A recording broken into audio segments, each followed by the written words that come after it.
The Galactic Council chamber was an immense circular hall suspended within the gravitational core of the Citadel, a vast orbital station where the leaders of 1,000 civilizations convened. Today the air vibrated with tension, an undercurrent of unease flowing through the assembly as the council prepared to discuss a matter that many considered both absurd and unnecessary. Welcome to HFY Genesis. Today, we dive into an epic sci-fi story where humanity defies the odds, shatters an empire, and changes the fate of the galaxy forever. The Galactic Council warned the aliens about humans, but they didn't listen. What happens when humanity refuses to kneel? What happens when we become the ones they fear? Stay tuned for a mind-blowing journey of war, survival, and power. Before we begin, don't forget to show your support for more incredible HFY stories. Subscribe. Join the HFY Genesis community for weekly epic sci-fi tales. Comment, what would you do if you were in humanity's shoes? Let's talk, share, spread this story with fellow sci-fi fans. Now, let's dive into the legend of humanity. At the center of the chamber, surrounded by floating data displays and holographic star maps, stood Vektal of the Visari, a withered four-eyed elder whose species had long claimed the ability to glimpse probable futures. His voice, though slow and deliberate, carried weight. Do not provoke the humans. Silence. The gathered representatives of the galactic civilizations, a mosaic of reptilian warlords, insectoid philosophers, cybernetic bureaucrats, and gaseous life forms, shifted uncomfortably. The statement had been issued like an edict, not a suggestion. Ambassador Orlon Kai of the Zorvax Dominion sneered, his mandibles clicking together in an expression of irritation. A member of a species that had ruled through conquest for over 5,000 years, he saw no reason to fear this upstart race. They are weak, Orlon scoffed, barely a century into interstellar travel, and already they claim a seat at this council, as if they are our equals. Their fleets are primitive, their biology fragile, their weapons laughable. What could they possibly do to us? A murmur of agreement rippled through the chamber. The human delegate, Captain Elias Richter, remained silent, his piercing blue eyes scanning the faces around him. He was the lone representative of Earth, in a room filled with those who had ruled the stars long before his species had even discovered fire. But there was no fear in his expression, no desperation, no pleading for peace, only observation, calculation. Vektal sighed, closing his secondary eyes as if already mourning what was to come. You do not understand them. They are not like you. The Zorvax warlord let out a hissing growl. You give them too much credit, Seer. Their homeworld is a single planet. Their forces are spread thin across the stars. If we wished, we could end them before they had a chance to fight. Richter finally spoke. Then why haven't you? The chamber grew even quieter. The human's voice was calm, even amused. Orlon Kai bared his jagged teeth. We have debated the matter.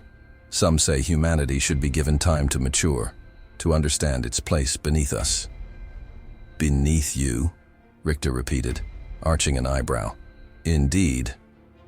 The Zorvax warlord leaned forward, his armored bulk casting a long shadow across the chamber. We did not claim our place among the stars through debate and diplomacy. We took what was ours. And now, we have grown tired of waiting for your kind to learn their place. Richter exhaled slowly, nodding as if that answer had been expected. Then he looked to Vektal. Tell me, Seer, what is it exactly that they don't understand?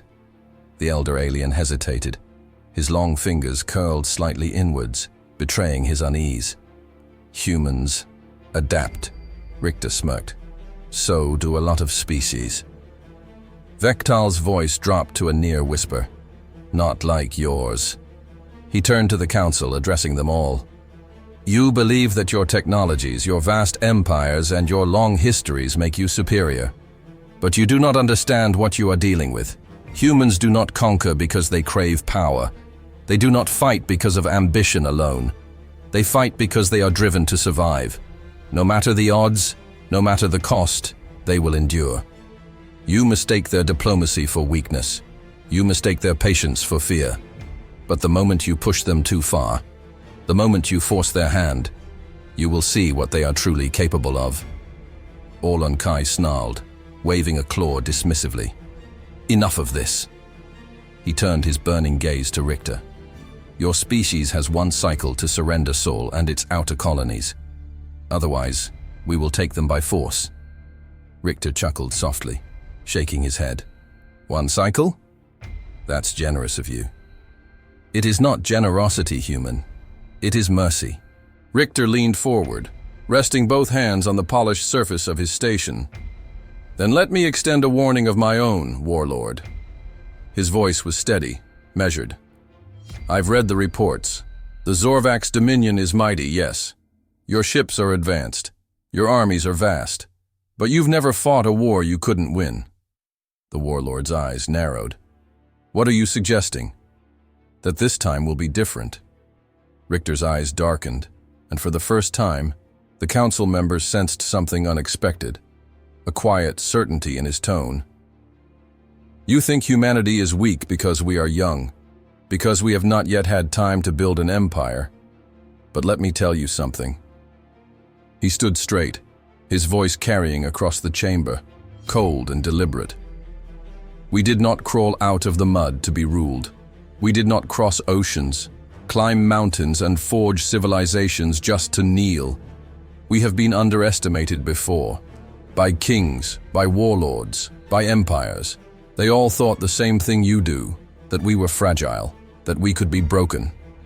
His gaze swept the chamber. Yet, we are still here. Silence. And when you come for us, he continued, when your fleets darken our skies, when your soldiers land on our soil, you will learn something that no one who has challenged us has ever lived to tell. He stepped closer to Orlon Kai, voice dropping to a whisper. We don't lose. The Zorvax warlord bristled, his fists clenching. Richter turned away. Do what you must, but you should have listened to the seer. He walked towards the chamber doors, his boots echoing against the polished floors. Just before he exited, he glanced back. Oh, and Orlon! His lips curled into a smirk. You have it backward. We're not the ones on a time limit. You are.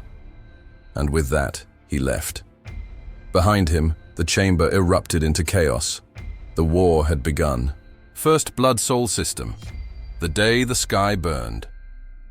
The war began, as wars always do, with arrogance. The Zorvax Dominion, convinced of its overwhelming superiority, had not bothered with formal declarations. There were no diplomatic messages, no last-minute ultimatums. They simply arrived, descending upon Sol with a battle fleet large enough to blot out the stars. For them, this was conquest. For humanity, it was survival. On board the UHS Valkyrie, Admiral Ariana Zhao watched the enemy fleet appear on her holographic command display. Red markers flooded the system map, encircling Earth and its colonies like tightening nooses. The sheer size of the armada was staggering. Battle cruisers the size of cities. Dreadnoughts bristling with weapons that could carve moons in half. The bridge was eerily silent. Officers and crew stared at the tactical readouts, some gripping the edges of their consoles, others whispering quiet prayers. They all knew what this meant. Zhao did too. They expect us to roll over. The thought burned in her mind, searing hot with fury. She leaned forward. Status on planetary defenses? Lieutenant Elias Navarro, her tactical officer, responded instantly. Orbital railguns charged. AI targeting systems online. Ground-based missile silos at full capacity. We have 50 destroyers, 22 carriers, and 8 dreadnoughts on standby. Against over 300 Zorvax warships, her executive officer murmured grimly. Navarro swallowed. Yes, ma'am. A brutal mismatch. On paper, it wasn't even a battle. It was annihilation. But Zhao was not a woman who cared about the odds. She exhaled, steady and controlled. Then let's teach them why numbers aren't everything. She opened a direct transmission to the human fleet. All units, this is Admiral Zhao. The Zorvax think today is the end of humanity. They think we will break, that we will kneel. Her voice sharpened, turning into steel. They are wrong.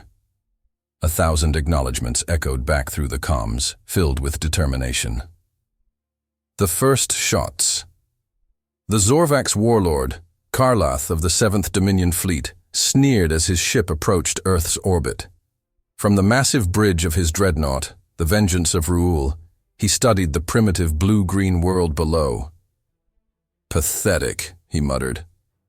His fleet had cracked entire worlds, reduced star-faring species to ash and legend. He had no reason to believe humanity would be any different. "Launch atmospheric bombardment," he ordered. His adjutants obeyed instantly. Across the Zorvax fleet, thousands of torpedoes ignited, streaking toward Earth like fiery comets. It was over. Or so they thought. That's when the first counterattack struck. The trap is sprung. The orbital railguns activated first. Hidden in low Earth orbit, embedded in defensive satellites, they unleashed hypersonic tungsten slugs at velocities that defied physics. There was no time for the Zorvax to react. One moment, their warships advanced unchallenged, and the next, entire battlecruisers were sheared in half. Explosions blossomed in the vacuum, silent and merciless. Then came the automated missile platforms. AI-driven, they ignored decoys and electronic jamming, weaving through Zorvax point defense systems like predators hunting prey. Their warheads did not explode on impact. They burrowed deep into the enemy hulls before detonating. Dreadnoughts ruptured from the inside, their reactors overloading, their crews incinerated in flashes of blue fire. Karlath staggered as his flagship trembled beneath his feet. What? His fleet was supposed to overwhelm Earth, but the humans had been waiting for them. The Martian resistance. The Zorvax ground invasion started on Mars.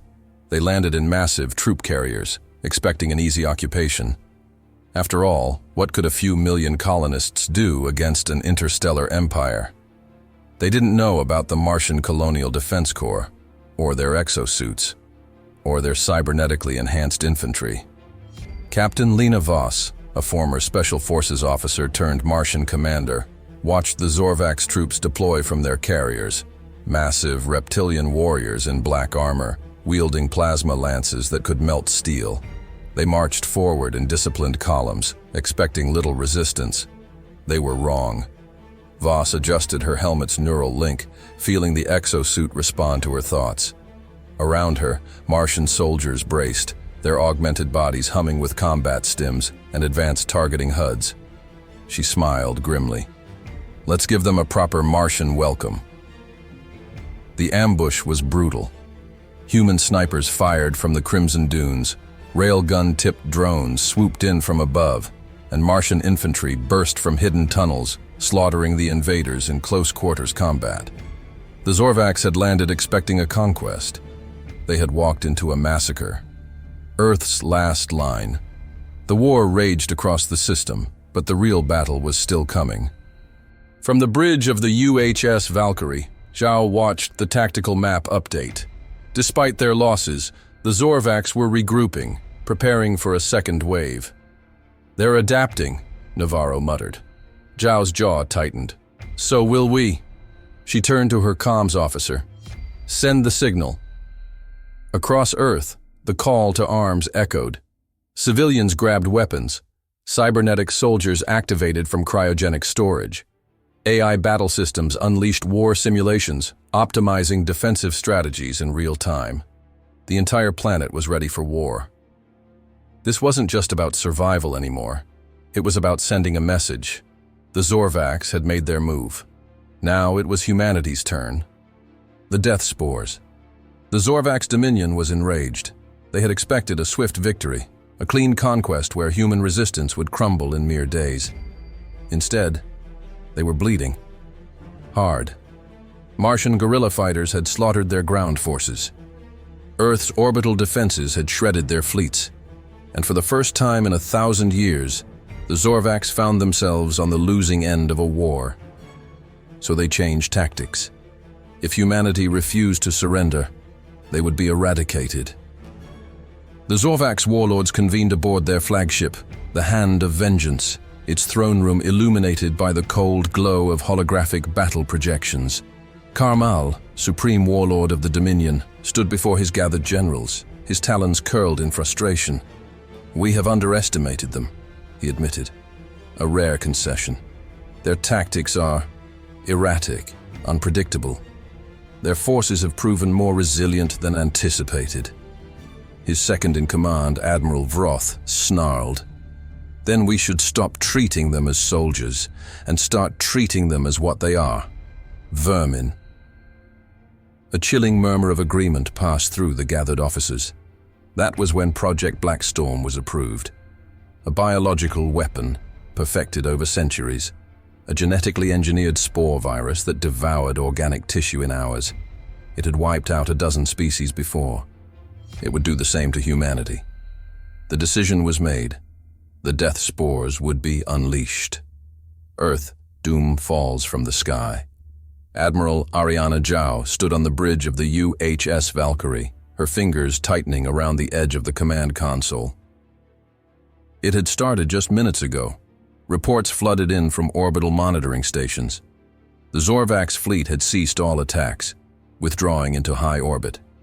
No new warships entered the system, no bombardments, no troop deployments. For a brief moment, humanity dared to hope. Then the first pods fell. Black, metallic orbs, sleek and aerodynamic, plummeted through the atmosphere, scattering across the continents. They cracked open on impact, releasing an unseen terror into the wind. Reports came immediately. "Admiral, we have civilian casualties in the thousands." Symptoms include rapid tissue decay, neural shutdown. It's spreading through air and water. We need immediate quarantine. Panic overtook the world. The spores spread like wildfire, consuming everything in their path. It did not matter if you were young or old, soldier or civilian.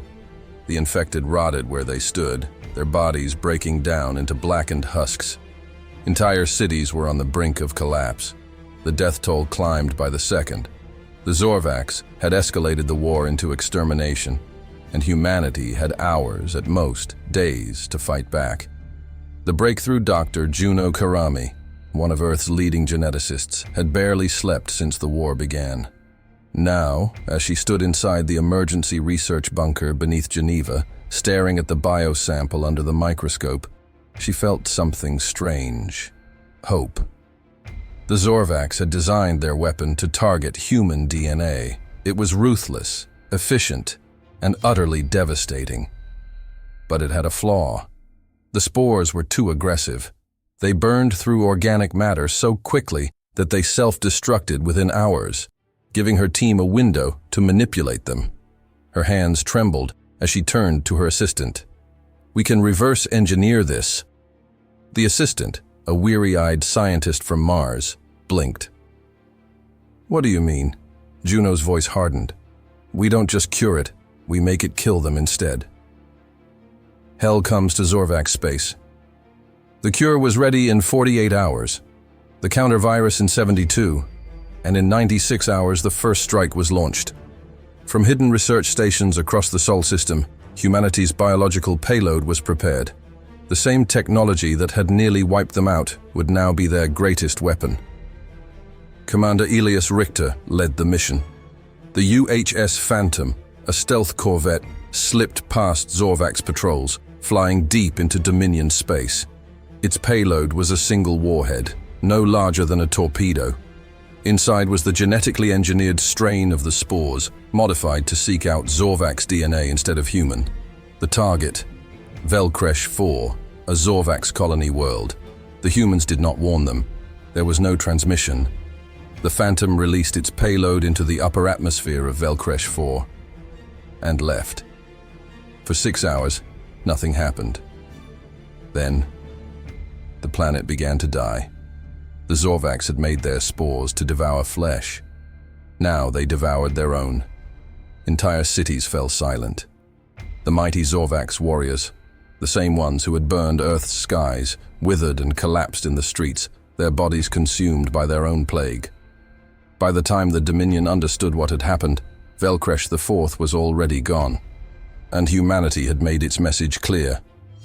You wanted a war, now you have one. The Council watches in horror. The Galactic Council convened in an emergency session, their voices a mix of fear, anger, and disbelief.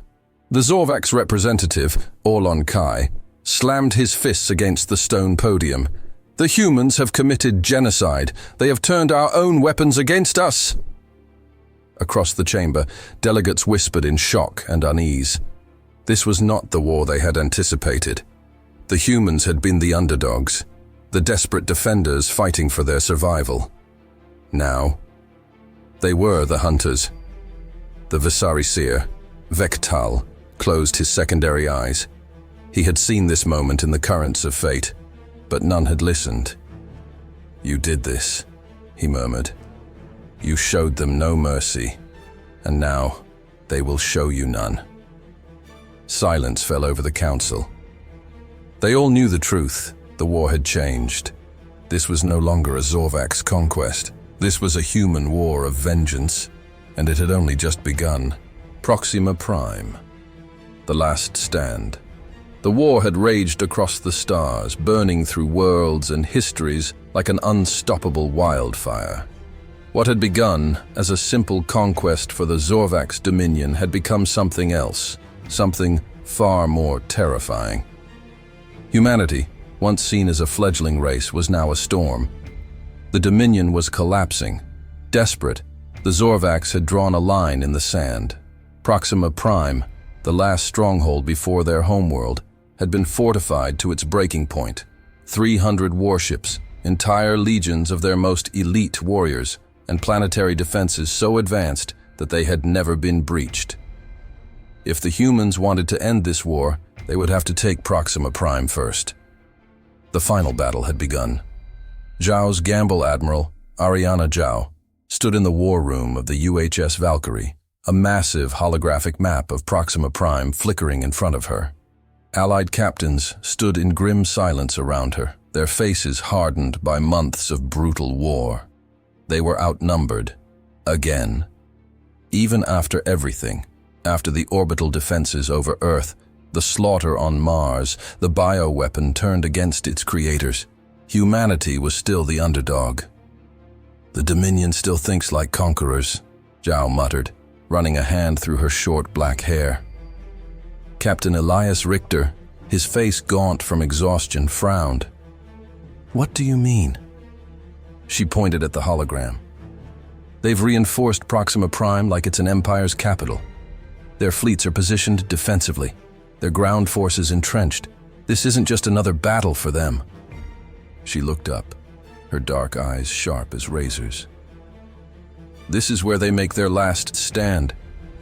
Colonel Lena Voss, patched into the command meeting from the lead dropship, crossed her arms. And how do we break them? Zhao let the question linger. Because the truth was, they shouldn't be able to. But humanity never played by the rules. She exhaled slowly. We don't attack the way they expect. She turned toward Richter. You said it yourself, back on the council floor. Richter arched an eyebrow. We don't lose. A silence stretched across the room. Then a slow, cold grin spread across his face. Damn right. The sky burns. The Zorvax High Command, stationed aboard the dreadnought Tyrant's Will, watched the battle unfold. As predicted, the human fleet rushed forward in a frontal assault. Their ships were outgunned, their formations reckless. Fools! Warlord Karjak sneered. He turned to his second in command. Deploy the orbital cannons. Cut them down before they reach firing range. The Dominion fleet unleashed hell. Plasma lances sliced through the void, tearing apart human cruisers. Railgun barrages punched through hulls, sending entire ships spiraling into fire and debris. But something was wrong. The human ships weren't retreating. They weren't maneuvering. They were drawing fire. And then the real attack began. From the far side of the system, a hidden second fleet emerged. Ships cloaked in asteroid shadows, moving at velocities the Zorvax had never seen. They had been baited. Impossible! Karjak's eyes widened in horror as the human stealth fleet unleashed its payload. Kinetic bombardment rods. Hundreds of solid tungsten projectiles were released from orbit, traveling at hypersonic speeds, accelerating through gravity. When they hit Proxima Prime, it was like a god had slammed their fist into the world. The planetary shields collapsed. Entire fortifications were obliterated. The Zorvax home defense legions were buried alive in shockwaves so powerful they were measured in tectonic levels. And then, before the enemy could recover, the drop pods fell. Richter's final mission. Elias Richter's pod slammed into the war-torn streets of Proxima's capital. The impact nearly crushed him, but his enhanced exo-armor absorbed the worst of it. Around him, hundreds of human soldiers landed in similar fashion, emerging from their pods like wraiths. The Zorvax were already in chaos. The orbital strike had crippled their forces. Now, the humans were finishing the job. Richter led the charge through flaming ruins, his railgun spitting death. One by one, Zorvax warriors fell, their once feared discipline shattered, their morale broken. He fought his way toward the palace fortress where Warlord Karjak was making his last stand. The doors exploded inward, torn apart by breaching charges. And there, standing at the center of the throne room, was the supreme warlord of the Zorvax Dominion. A creature who had once ruled the stars. A creature who, for the first time in his life, looked afraid. Richter stepped forward, his armor slick with blood, his rifle lowered. "You should have listened." Karjak roared and charged, his massive form moving with desperate fury. Richter sidestepped, planted his boot against the warlord's knee, and with a single fluid motion, drove his combat knife straight into the alien's throat. The warlord collapsed, choking on his own blood. Richter didn't say anything else. He simply watched him die. The Dominion had fallen. A war that changed the galaxy. The next day, the surrender came. Zorvax forces across the galaxy laid down their arms, their morale shattered beyond repair. The Galactic Council, who had once viewed humans as insignificant, now looked upon them with fear and awe. The Dominion had been an empire of conquerors. They had been unstoppable, until they met humanity. The weight of victory. Admiral Zhao stood on the observation deck of the UHS Valkyrie, watching the ruins of Proxima Prime below. Beside her, Richter exhaled slowly. "It's over." Zhao didn't respond at first. Her fingers tapped against the railing, her gaze unreadable. "You think they'll come for us now?" Richter asked, nodding toward the Galactic Council fleets, lingering on the outskirts of the system. Zhao smirked. "They won't risk it." "And if they do?" She turned toward him, her expression hard and unyielding. "Then they'll learn the same lesson the Zorvax did," Richter chuckled. "And what lesson is that?" Zhao looked back toward the stars. "You don't fight humanity and live to tell the tale. This story is getting intense. From desperate battles to galaxy-changing decisions, humanity has proven why you never count us out." Smash that like button, subscribe and turn on notifications, share this with your sci-fi squad. All right, let's get back to the Axio. Proxima Prime, the silence after war. The smoke had settled. The war was over. But victory never felt like it should. Elias Richter sat on the edge of a ruined balcony, overlooking the scorched capital of Proxima Prime. The alien city, once a shining beacon of Dominion rule, was now a graveyard. Blackened buildings jutted toward the sky like shattered bones. The streets, once filled with warriors who had sworn to fight to the last, were eerily silent. Zorvax corpses lay where they had fallen, some still gripping their weapons, Others had discarded them, their pride vanishing the moment they realized their empire was no more. Richter took a slow breath, the acrid scent of burnt metal and death heavy in the air. So this is victory. Behind him, the soft clank of armored boots echoed. Admiral Ariana Zhao approached, her uniform stained with the sweat and grime of command. She stood beside him, arms crossed. "I thought it would feel better," he admitted, his voice quiet. Zhao didn't respond immediately. She just stared out at the ruins, her expression unreadable. Finally, she spoke. "Because it's not over." Richter turned to her. "We just crushed the biggest empire in the galaxy. If that's not over, then what is?" She exhaled, tilting her head toward the sky. Above them, human warships still hovered like silent guardians, watching for any remaining threats. But on the outskirts of the system, other fleets loomed. Ships belonging to the Galactic Council, their weapons powered down, their intent uncertain. Zhao's voice was calm, too calm. "You think the rest of the galaxy is just going to accept this?" Richter followed her gaze, his jaw clenched. She was right. Humanity had done the impossible.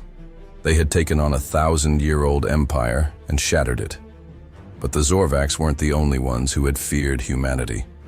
The entire council had watched the war unfold, and now they weren't sure what humanity was anymore. "We've survived," Richter murmured. "But what if we just made ourselves the next target?" The Galactic Council meets. Fear takes root. The emergency session of the Galactic Council was unlike any before it. The Zorvax seat, once occupied by the mighty conquerors of the Dominion, sat empty. Across the chamber, representatives of the galaxy's oldest civilizations murmured in hushed voices. Some spoke of horror, others of admiration, most of fear. At the center of it all stood Ambassador Elias Richter, the sole representative of Earth. All eyes were on him. The Eldari speaker, a member of one of the Council's oldest and most powerful races, leaned forward, his golden eyes sharp. "Human, your people have done what was thought to be impossible. You have ended an empire. But the Council must ask, what comes next?" Richter met his gaze, his posture calm, unshaken. "That depends," he said. A ripple of unease passed through the room. The Varesh minister, an amphibious being with shimmering blue skin, shifted nervously. "You must understand how this appears to the rest of us. The Zorvax were powerful, yes, but they followed the rules of conquest. They fought, they expanded, but they did so with predictability. Humanity is not predictable." Richter exhaled. "Are you asking whether we're planning to become the next empire?" Silence. It was an unspoken fear. Humanity had not just won. They had fought like no species ever had. They had adapted, endured, retaliated with tactics that were cold, precise, and merciless. They had used bioweapons against their enemies, turning their own horrors against them. They had shattered a millennia-old fleet through sheer ingenuity. And they had not just fought for territory or glory. They had fought like a species with nothing to lose. The Eldari speaker's voice softened. "We do not wish for another war, Ambassador, but many in this chamber fear that humanity may have just changed the balance of power forever." Richter let those words settle. Then he smiled. It wasn't a kind smile. It wasn't threatening either. It was simply knowing. Good. The entire council froze. "You should be afraid," Richter continued, his voice unwavering, "because for too long you allowed tyrants like the Zorvax to run unchecked. For too long you turned a blind eye to conquest and oppression. You let it happen because it didn't happen to you." His gaze swept the chamber, until it did. The Varesh minister swallowed. "And what of humanity? What will you do now?" Richter's smile faded. "We're going home. We've lost enough." A long silence stretched between them. Then the Eldari speaker nodded slowly.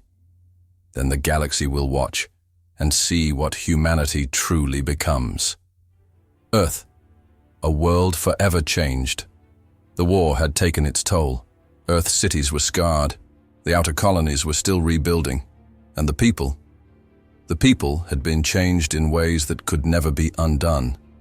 There were no victory parades, no great celebrations, just the quiet understanding that humanity had stepped into something far greater than itself. Zhao stood on the shores of Nova California, the ocean breeze washing over her. The sky was clear for the first time in months, no smoke, no burning wreckage. Beside her, Richter tossed a small stone into the waves. "So what now?" he asked.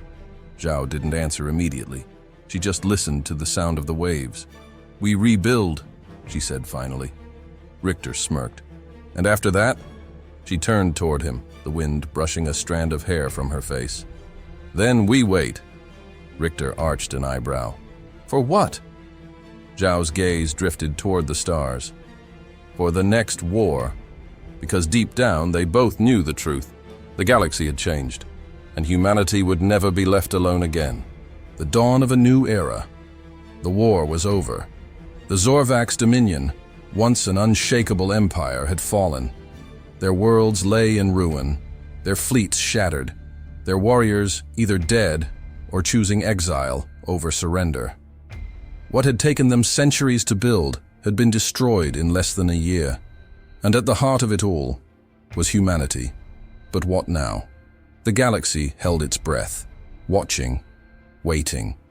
Because humanity had not just won, they had rewritten the rules of power, and now they would decide what came next. The Council's proposal, a seat at the table. The Galactic Council chamber was no longer the same. Where once the Zorvax had loomed over the other species, commanding fear and submission, their throne now stood empty. A silent reminder that no empire, no matter how ancient or powerful, was truly invincible. And in that emptiness, a new force had risen. Seated at the center of the chamber was Elias Richter, Earth's appointed representative.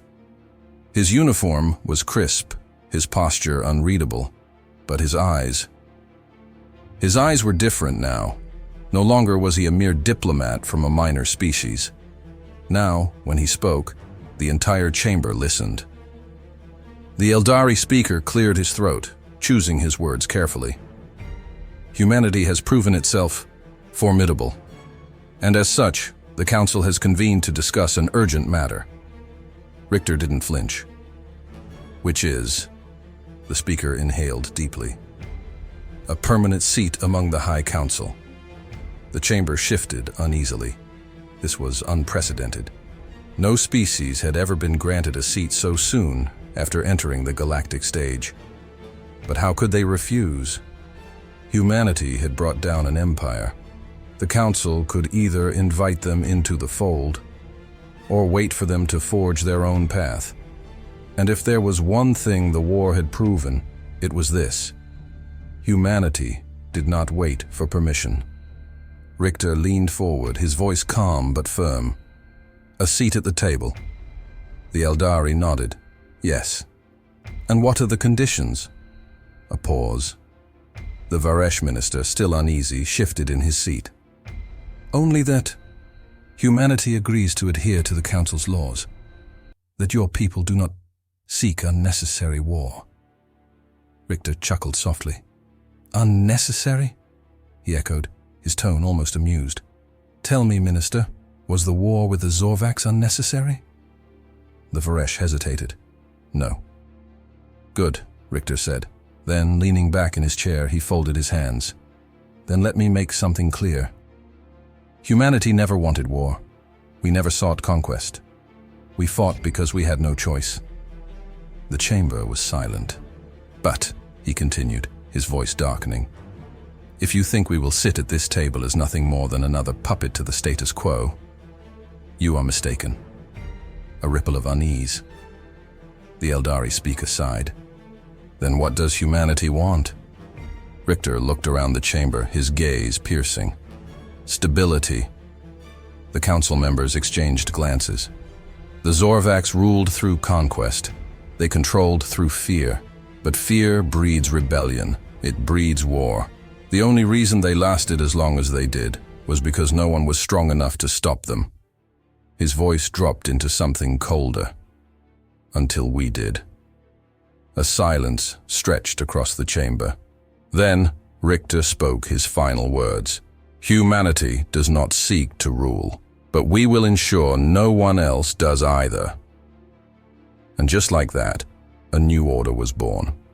The Accords of Proxima, humanity's first act as a superpower. The first decree under the new council era was simple. No empire would be allowed to rise again. The days of unchecked conquest, of species being absorbed into vast tyrannical dominions, were over. If any species sought to subjugate another, if any fleet moved to claim a world that was not theirs, they would face swift and overwhelming retaliation. Some called it balance. Others called it fear masquerading as peace. But one thing was clear. The galaxy had changed. And humanity was now its watchdog. Not all were satisfied. Among the scattered remnants of the Zorvax Dominion, there were still voices of defiance. They were no longer an empire, but some still dreamed of vengeance. And the question hung over the council like a shadow. What will humanity do with them? The Varesh minister suggested exile. The Eldari proposed imprisonment. The more fearful species even whispered extermination, a preemptive strike to ensure the Zorvax could never rise again. But humanity made their decision clear. Richter stood before the chamber, his voice steady. We are not conquerors, and we are not butchers. A pause. The Zorvax will not be executed. They will not be hunted like animals. Another pause. But if they ever try to rebuild what they lost, his expression hardened, we will burn them from existence. No one argued, because no one doubted him. Earth's future. The long watch begins. The stars no longer felt so distant, where once Earth had been just another young species, struggling to survive in the vast unknown. It was now a force that could tip the balance of galactic power. Admiral Zhao stood in orbit above Earth, gazing at the blue planet below. Beside her, Richter exhaled slowly. We did it, he said. Zhao didn't look away from the view. Did we? Richter frowned. We stopped the Zorvax. We secured a seat on the council. We've ensured no one else will try to conquer us. She finally turned to him. And what happens when they fear us more than they ever feared the Zorvax? Richter hesitated, because it was a question they would all have to answer someday. For now, they were the heroes. But history had a way of turning heroes into monsters, and in the end, the real war wasn't against an empire. It was against the fear that humanity had become one. Like, share, and subscribe to HFY Genesis for more epic sci-fi tales. The war was over. The Zorvax Dominion, once the most feared empire in the galaxy, was gone. In its place stood something new, something that had never existed before. A galaxy without conquerors. The Galactic Council, long accustomed to managing empires, now found itself in uncharted waters. There was no single dominant force anymore, no absolute ruler, no species that could claim superiority. And at the center of it all, standing at the precipice of history's next chapter, was humanity. From the orbit of Earth, Admiral Ariana Zhao watched the planet below. The world had survived, but it was not the same world it had been before. Entire cities were still rebuilding. Memorials had risen, honoring the billions lost. The scars of war stretched across every continent, every colony. But it wasn't just Earth that had changed. The outer colonies, Mars, Titan, Europa, had evolved too. The people who had fought on those worlds were no longer just settlers or explorers. They were survivors. And then there were the soldiers, the ones who had carried the weight of war on their backs, who had killed, sacrificed, and endured more than any generation before them. Some had returned home, trying to rebuild lives they had left behind. Others did not know how to live in peace anymore, because the truth was simple. War had defined them. And now that it was gone, many were left wondering, what do we become next? Elias Richter stood in the newly rebuilt United Human Systems UHS headquarters, located in Geneva. His office was sparse. He had never been one for luxury. But the window provided a clear view of the sky. He had spent too long looking at battlefields, looking at the dead. Now he watched something else, a world moving forward. The door behind him slid open. Zhao entered, her uniform crisp, her face unreadable. "It's official," she said. Richter nodded. He already knew what she was going to say.